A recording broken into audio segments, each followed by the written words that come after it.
Сайн байцгаана уу? Та бүхэндээ сонсож байгаа цаг үеийн мэндийг хүргье. За би өнөөдөр та бүхэндээ 2023 оны 2 дугаар сард гарсан тэгээд саяхан хэрэгэн шийдэгдсэн нэгэн гэмт хэргийн талаар ярихаар бэлтгэлээ. Иллинойс мужийн Кивинси бол Миссисипи голын дагуу орших ажин түжин нам гүмхэн хот бөгөөд уг хотод гэмт хэрэг зөрчилж баг гардаг.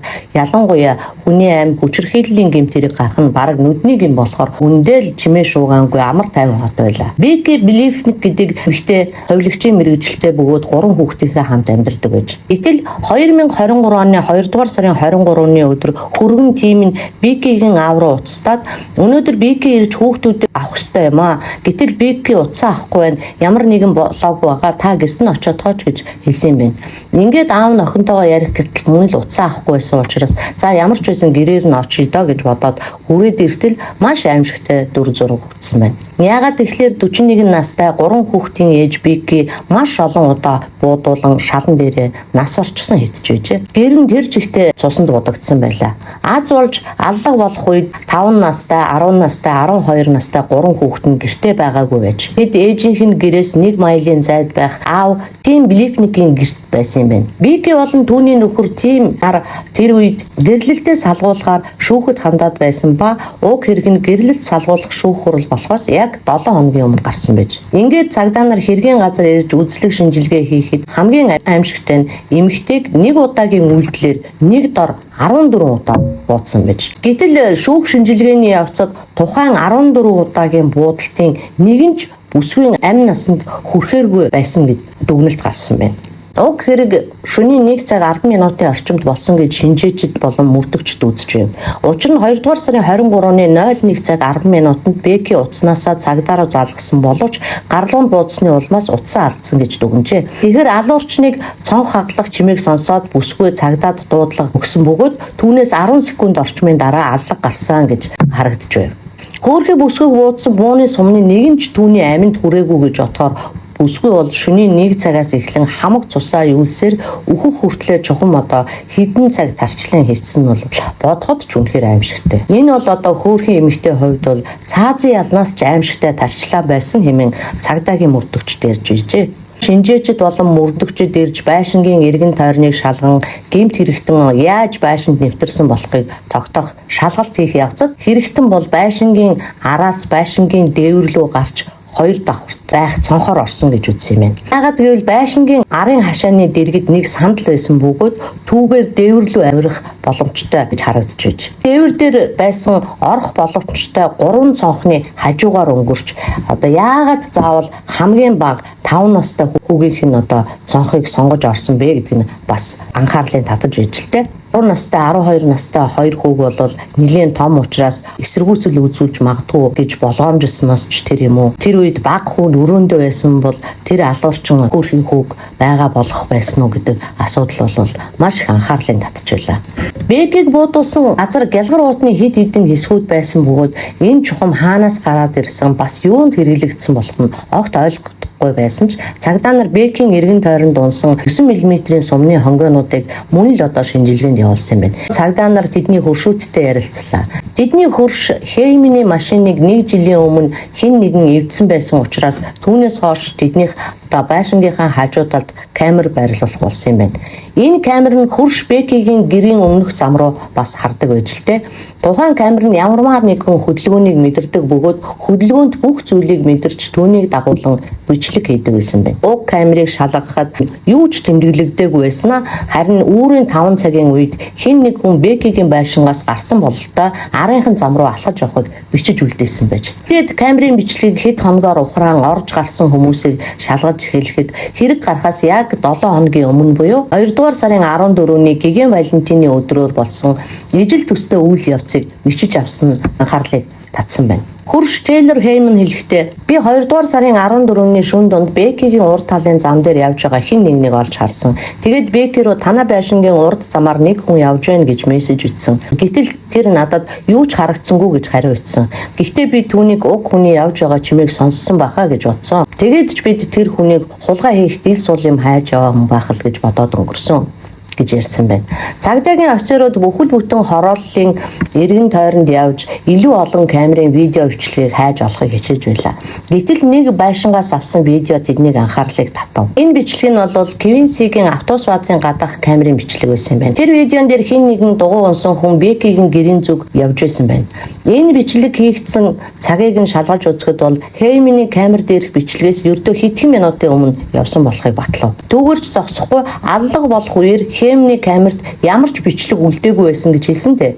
Гэтэл харин алгын өмнөхөн нөгөөх дугуйтай хүн Беккигийн гэрийн зүг рүү хэсэг хугацааны дараа харин эсрэг зүг рүү дугуйтайгаа явж байсан камерын бичлэгт харагддаг. Ер нь бол одоо тус хотын зам харгуун байдал нь өвлийн улиралд одоо ялангуяа харанхуй шөнөөр хүмүүс дугуйнаад явах нь бол тийм зохимжтой газар биш байж л дээ. Нөгөө талаас дугуй нь одоо гэрэл цацруулагч буюу гэрэл ойлгогчгүй байсан. Нэг ёсондоо одоо машинаар ярих юм бол бүрэн бус тээврийн хэрэгсэл гэдэгтэй утга ойролцоо юм. Тухайн хүн өөрийн аюулгүй байдлаа хангахын тулд ундаг дугуйн дээр заавал одоо гэрэл цацруулагч огтоосон байх ёстой. Гэтэл бол энэ дугуйн дээр ямар ч тийм гэрэл ойлгогч буюу гэрэл цацруулагч байгаагүй. Бекки бол дээрээ нэг эгчтэй байсан бөгөөд хэрэг гарах үеэр эгч Сара Рейлийн нөхөр Бретигийн хамт Бекки дээрээ нэг эгчтэй байсан бөгөөд хэрэг гарах үеэр түүний эгч Сара Рейли нөхөр Бретийн хамт Нью-Йоркт амарч явсан бөгөөд дүүгээ нас барсан мэдээг сонсмогц яаралтай нисэж иржээ. Сара ирснийхаа дараа бол цагдаа нартай уулзахдаа би энэ гонигт мэдээг сонссон даруйдаал нөхөр Бреттэй энэ бол тимийн хийсэн хэрэг гэж шууд хэлсэн. Угаасаа тимээс өөр хинч биш гэж хэлсэн байна. Тим Блифник Бекки нар Квинсийн их сургуульд оюутан байхдаа танилцжээ. Тэд хоорондоо үерхэж байгаад сургуулиа төгснөөс хойш 2 жилийн дараа гэр бүл болцоосон юм байна. Бекки эм борлуулагч буюу одоо монголоор эм зөөч, эмийн санч ажил хийдэг байж. Гэрэлснийхаа дараа Бекки өөрийн энэ ажлаа хойш нь тавьж гэртээ сууж хүүхдүүдэд харж хандаж одоо гэрийн эзэгтэй ажлаа хийх болсон юм байна. Харин Тим дахин боловсруулах салбарт карьераа амжилттай үргэлжлүүлж байжээ. Гэвч тэдний гэрлэлтийн аз жаргал олон жил үргэлжилж чадсангүй.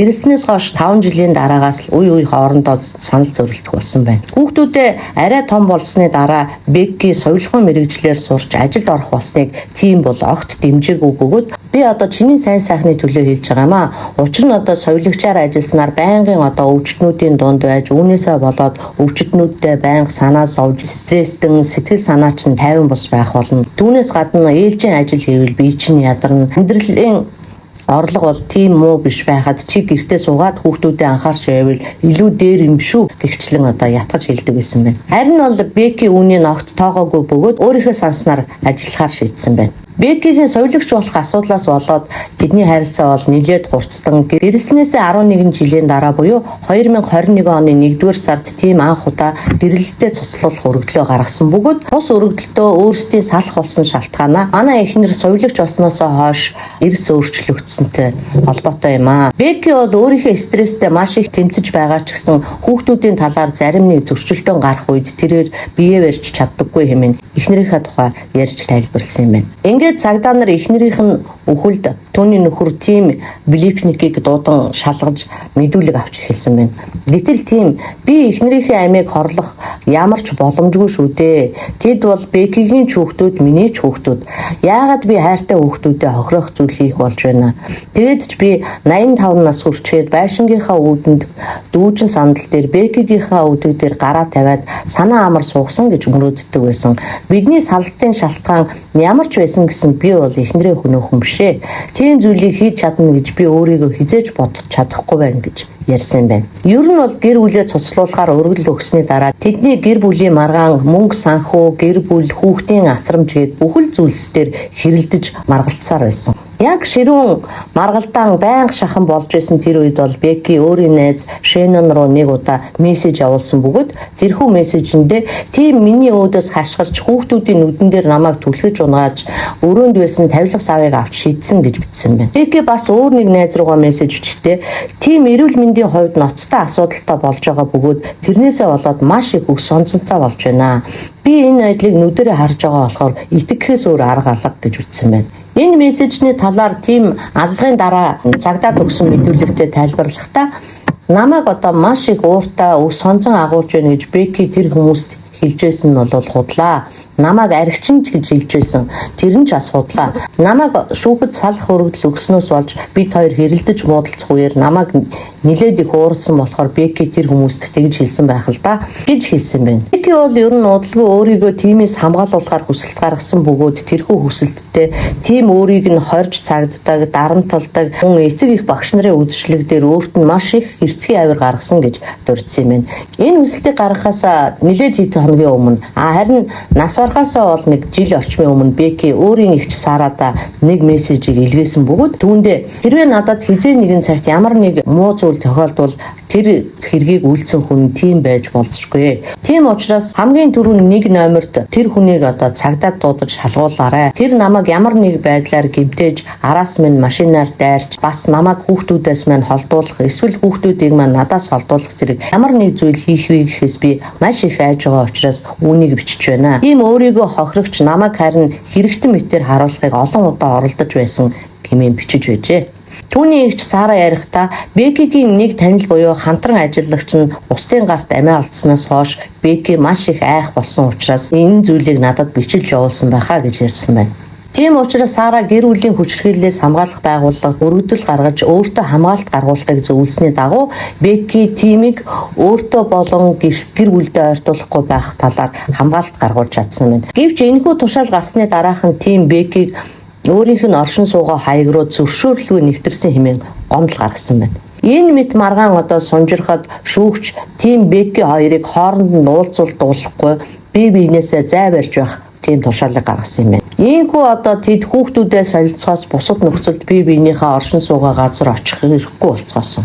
Хэдэн жилийн өмнө Бекки нөхөртөө 9 мм-ийн голчтой сургалтын гар бууг бэлэгдэж байсан бөгөөд уг буу нь Беккигийн нэр дээр байдаг байсан тул Бекки тэр бууга буцааж авахыг хүссэн боловч авч чадаагүй. Тиймээс шүүгч бол тиймд хамт амьдарч байхад Беккигийн өөрт чинь бэлгэлсэн 9 мм-ийн гар бууг Беккид буцаан өгөө гэж сануулсан. Сүүлд нь бол Беккигийн амийг хүнөөсөн буу нь мөн л 9 мм-ийн голчтой болох нь тодорхой болмог. Түүнээс яагаад та Беккигийн бэлгэлсэн гар бууг эзэнд нь буцааж өгөөгүй юм бэ? Та тэр буугаар алга үлдсэн юм шүү гэхэд тийм. Би тэр бууг хараагүй 3 жил болж байна. Тэр буу одоо надад байхгүй хаана байгааг нь би өөрөө ч мэдэхгүй гэж хариулсан байна. Энэ мэдүүлэг яриануудаас ачаад тийм бол цагдаагийнхны сонирхлыг ихээхэн татаж байсан учраас цагдаа нар тимийн талаар илүү их мэдээлэл цуглуулахыг хичээж байлаа. Гэтэл хэрэг гарснаас хэд хоногийн дараа нөгөөх камерт бичигдсэнтэй адил гэрэл цацруулагчгүй ундаг дуу тимийн гэрээс хагас блокийн зайтай газраас олсон юм байна. Ингээд тэд тимийн гэрт болон машинд нэгжлэг хийхээр шийдсэн. 2023 оны 3 дугаар сарын 13-нд буюу Беккиг нас барснаас 2-7 хоногийн дараа тим Блипникийг баривчилсан байна. Харин энэ үеэр тимийн гэр бүл саллтын өмгөөлөгч байсан Кейс Шнак хэлэхдээ манай үйлчлүүлэгчийг цагдаа нар буруу ойлгосон гэдэгт би итгэлтэй байна. Тим бол та нарын бодож байгаа шиг тим хүн бишээ. Тим бол маш хүнлэг инэрэнгөө хүн. Хор тавдрын эсрэг олон нийтийн сурталчилгаанд зориулан үсээ хүртэл ургуулж байгаа гэж мэдэгдсэн байна. Баривчлагдсныхаа дараа тим Блипникч бас өөрийнхөө тухай хэлэхдээ би бол хүчирхийлэгч биш. Би ууртай хүн биш. Би хизээч ийм зүйл хийхгүй гэж үннээ өтсөөр байсан. Өмгөөлөгч Кейси Шнак мөн тим Бекки хоёр гэр бүлээ цуцлуулах байр суурин дээр байсан гэдэг нь тим алуурчин гэсэн үг биш шүү дээ гэж үртэл хэлж байлаа. Гэхдээ Бекки найзуудаа бол би тимтэй уулзахаас айж байна гэж хэлсэн байх шүү дээ гэж бүрдөгчийг асуухад өмгөөлөгч нь бол тийм ээ энэ бол охидын хоорондоо ярьдаг байнгын сэдв шүү дээ. Ер нь охид ямарваа нэгэн зүйлийг хоорондоо дэвэргэж ярьдаг учраас энэ бол тийм ноцтой зүйл биш. Учир нь удаан хугацаанд би тимийн саллтын өмгөөлөгчөөр ажиллаж байхдаа би Беккиг нүүр нүд хөл гар нь хөхөрсөн байхыг харах нь бүү хэл хөхөрчсөн байсан фото зургийг ч олж хараагүй баттай хэлж байлаа. Адамс дүүргийн прокурор Жош Джонс Лаура нар эрх мэдэл хяналтыг хүсдэг хүн бол харилцаагаа ч мөн хянахыг хүсдэг. Хүмүүс өөрийг нь хэрхэн хүлээж авч байгааг хянахын тулд тэрбээр бусдыг хяналтаасаа алдахгүй хичээдэг. Тийм бол яг л тийм төрлийн хүн гэж ярьсан байна. Харин нөхөр тийм бол өөрийнхөө үйлцэн хэргийг хүлээн зөвшөөрөхгүй байсан бөгөөд Бекки бол хүчирхийлэл дүрцэн хүн биш. Би түүнд өөрийн гэсэн орон зай бий болгохыг аль болохыг хичээж ирсэн. Түүний амьдралаас нь хол байхыг ч гэсэн хичээсэн гэж хэлсээр л байсан. Тимийн гэрт нэгжлэг хийж тэнд байгаа бүх гутлнуудыг шалгаж үзэхэд хивсэн дээр үлдсэн гутлын мөр болон арзмаартай таарах гутал Тимийн гэрт байсангүй. Мөн хашааны дэргэд байсан нөгөө дээр нь гიშгэж дээвэрлөө авирсан сандал дээрээс ч мөн Тимийн ДНХ олдсонгүй. Гэрт байсан нэлээд хэдэн ажлын хос биелүүнүүдийн дундаас ч гэсэн мөн хэрэгт холбоотой ямар нэг мэдээлэл олцохоор зүйл гарч ирсэнгүй байна. Гаднаас олдсон гэрэл ойлгогчтой дугуйн дээрээс ч гэсэн мөн гэмт хэрэгтэй холбоотой нотлохоо баримт олдохгүйсэн. Гэтэл Беккиг амиа алдснаас 2 хоногийн дараа Тимоти хөвгүүдтэй зориулж сагсан бөмбөгийн шон авч гэртээ суйрлуулсан байна л да. Энэ нь бол тим цаашдаа одоо хүүхдүүдээ өөр дээрээ өсгөх болж байгаадаа баттай итгэсэн хүний үйлдэл гэж бусдад бол харагдаж байсан. Ноцтой баримт гарч ирэхгүй байсан тул одоо түүний гар утсын шалгаж үзв. Түүний Facebook дээр Джон Смит нэртэй хуурамч аккаунт байсан бөгөөд энэхүү аккаунт нь энэ төрлийн ундаг дугуйг зарж байгаа бололтой. Швен гэдэг ундаг дугуйны зурагтай байсан ч гэсэн энэ нь бол яг даг нотлохоо болж чадахгүй байсан. Өдөгчид нотлох баримтыг мэрэгжлийн наривчлсан аргачлалаар гаргаж ирэхийг оролдож байна. Анх хэргийн газар очиход Беккигийн цогцсны эргэн тойронд юунд хэрэглэгдсэн тодорхойгүй хэд хэдэн гялгар утны хэсэг байсан гэж хэлсэнтэй. Гэтэл тэр ууд нь бол Алди гэдэг хүнсний сүлжээ дэлгүүрийн торны хэсгүүд байсан бөгөөд Тимигийн гэрээс Алдигийн тэрхүү гялгар торнуудын бараг бүхэл бүтэн овоолгыг олж илрүүлсэн байна. Хэрэгтэн үүнийг магадгүй дуу намсагчийн зориулалтаар хэрэглэх гэж байж магадгүй гэж үзсэн юм байна. Мөн Беккигийн хумсны завсраас Тимигийн ДНХ гарч ирсэн. Энэ нь бол Тимийн одоо удам судрын хүмүүсийнхээс хамаагүй өндөр хувиар Тимиг ихтэй илүү тод сайн таарч байсан байна. Мөн цагдаа нар Тимийн бейсментээс 1 м орчим урттай жижигвтер ломыг олсон байна. Энэ нь одоо цонхыг гаднаас нь эвдэж онгойлгоход хэрэглэсэн багж мөн гэдэг нь маш жижиг микроэлементийн шинжилгээгээр нотлогдсон байна. Гэхдээ одоо хэдийгээр ингэж нотлогдсон ч гэсэн энэ нь бол тангарахтны шүүхтэр тодорхой нотлохоо болж чадахгүй ч байж магадгүй гэж мөрдөгчд имэж байсан байна. Ингээд Тимийн гар утсан дээрх хайлтуудыг шалгаж үзэхэд бол гар бууны дуу намсгагч хэрхэн яаж хийх вэ? Гарт наалдаж үлдсэн дарийг хэрхэн яаж арилгах вэ гэх мэтчлэн хайлт хийж байсан илэрсэн. Хэрэг гарахаас 7 хоногийн өмнө Беккигийн байшингийн урд зам дээр нэгэн ачааны машин зогсож байсан нь Беккигийн сүлд үерхэх болсон найз залуу гэх байсан бөгөөд алах гэж байгаа эхнэр нь өөр нэг хүнтэй одоо Валентины өдрийг хамтдаа тэмдэглэж шөнийг өнгөрөөж байгаад нь ууралсан Тим тэрхүү машины улсын дугаар болон лайсенсийн дугаарыг олох гэж 200 гаруй хайлт хийж байснаас нь харахад бол Тим сэтгэл зүйн хувьд бол хяналтаа алдсан байдал харагдаж байна гэж прокурорын зүгээс тайлбарлаж байлаа. За ингээд нөгөө Тимоти маань баригдчихсан байгаа шүү дээ. Тэгтэл чинь улс орон даяар нэгэн том шоу гандигдсан. Тэр нь юу вэ гэхээр зэрэг Тимоти урд нь бол гэр бүлийн хэрүүл гэдэг нэртэй телевизийн нэг тийм томоохон шоу байдаг юм байна л да.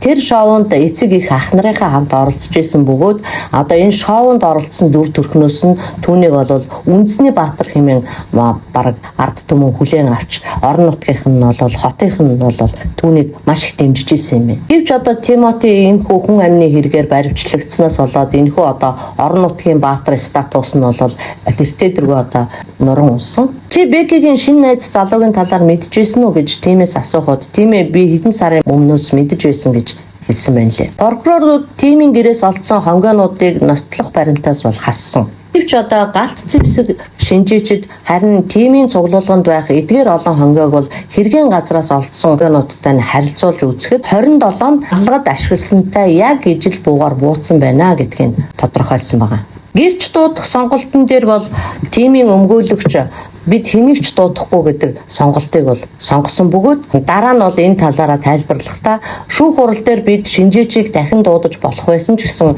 бид цаг хугацаа хөрөнгө мөнгөний асуудлаас болоод шинжээчийг дуудаагүй хэмээн тайлбар хийсэн байна. Ингээд тангарахтны шүүгчид 6 хоног хилцсэний эцэст санал хураалт явуулж асуудлыг шийдсэн бөгөөд 4 цагийн дараа санал хураалтын цааснуудыг гарган бичиг хэргийн ажилтнанд хүлээлгэн өгсөний дараа шүүхийн шийдвэр гарлаа. Бичиг хэргийн ажилтан санал хураалтын дүгнэлтийг танилцуулахдаа эхлээд тангарахтны шүүгчдэд хандан юуны өмнө шүүгдэгч Тимоти Блэкникийг урд өмнө гэмт хэргийн түүхгүй байсан гэдгийг мөн анх удаага гэмт хэрэгт холбогдож байгаа гэдгийг харгалзан үзэж өгөөрэй гэж хэлжсэн байна.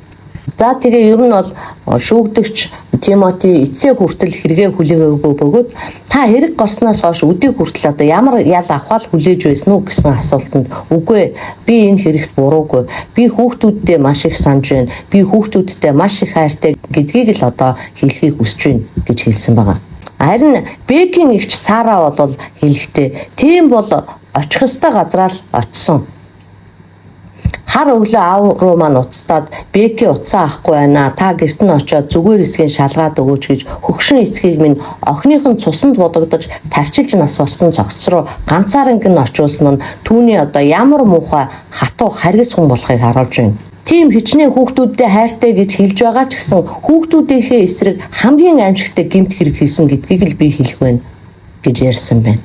Шүүхээс ингээд Тимоти Блифникт 45 жилийн дараа давж заалдах эрхтэйгээр бүх насаар нь 20 хял онооно гэж таамаглаж байсан. Гэвч одоо ерөнхий шүүгч Роберт Адрин хэлэхдээ бол ноён Блифник та бусдын амь насыг гүнөөх зорилгоор бусдын гэрт нэвтэрч тэр хөөрхий эмэгтэйг 1, 2, 3, 4, 5, 6, 7, 8, 9, 10, 11, 12, 13 буудсан. Тиймээс танд тэнсэн харгалзах ямар ч нөхцөлгүйгээр таныг байгалийн жамаар өөхөх хүртэл чинь хорих болно хэмээн шүүх үзэж байна гэж мэдгдсэн байна. Тэгэхээр зэрэг энэ хүн бол яах нь ямар ч давж заалтах хэрэггүйгээр бүх насаараа хориодох ял авсан байна.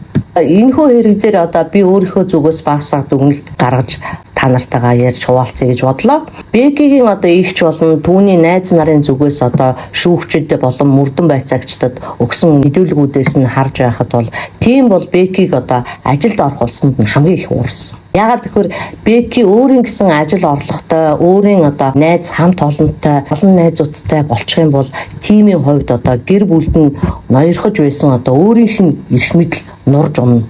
Тийм ээ. Ингэснээрээ бол цаашдаа өөрөө одоо гэр бүлийнхээ хувьд одоо хинч биш болно гэж л айсан байна л да. Ягаад гэвэл нөгөө их ноёрхуу зантай хүн учраас бүхнийг одоо ганцаараа эзэмших гэсэн, ганцаараа одоо дээр барих гэсэн, тийм эндэрт амьдрах гэсэн тийм хүс сонирхолтой хүн учраас. За нөгөө талаар Беки бол яг л одоо тимийн ээж юм шиг халамжилж хайрладаг байсан гэж одоо тэр найзууд нь игч нь ярьсан байдаг юм лээ. Тэгэхээр зэрэг хэрвээ одоо эхнэр нь ажилдаа болоод зав зайн багасчих юм бол тимийг одоо байнга бөөцөөлж ингээд ээж шиг нь халамжилж хайрлаж байдаг нь тэр хайр нь бол багасна гэж бодсон. Урд нь бол Беки гэр бүлээ аварч үлдэхэд бол одоо хоёулаа салж болохгүй, би салахыг хүсэхгүй байна гэж нөхөртөө маш олон удаа хэлж гуугаад байхад бол тийм бол Бекиг одоо бүр буулгаж авахын тулд сална гэж зөрсөөр байсан байгаа. Ингээд одоо эцэст нь Беки бол за өөрн нэрээ тимээс салсан дээр юм байна гэдгийг ухаарах тэр үед тим одоо өөрийнх нь нөгөө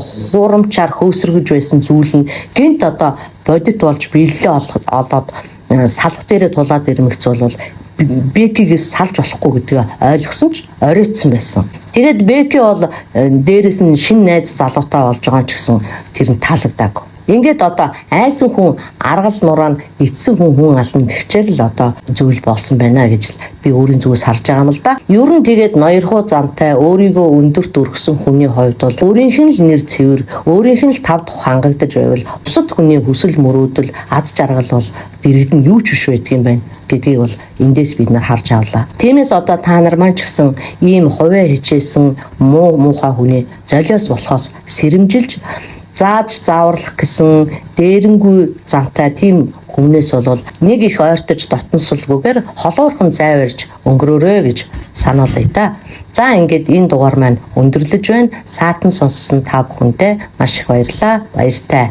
За тэгээд донёш нийлгээвэл маш их баярлах болно шүү.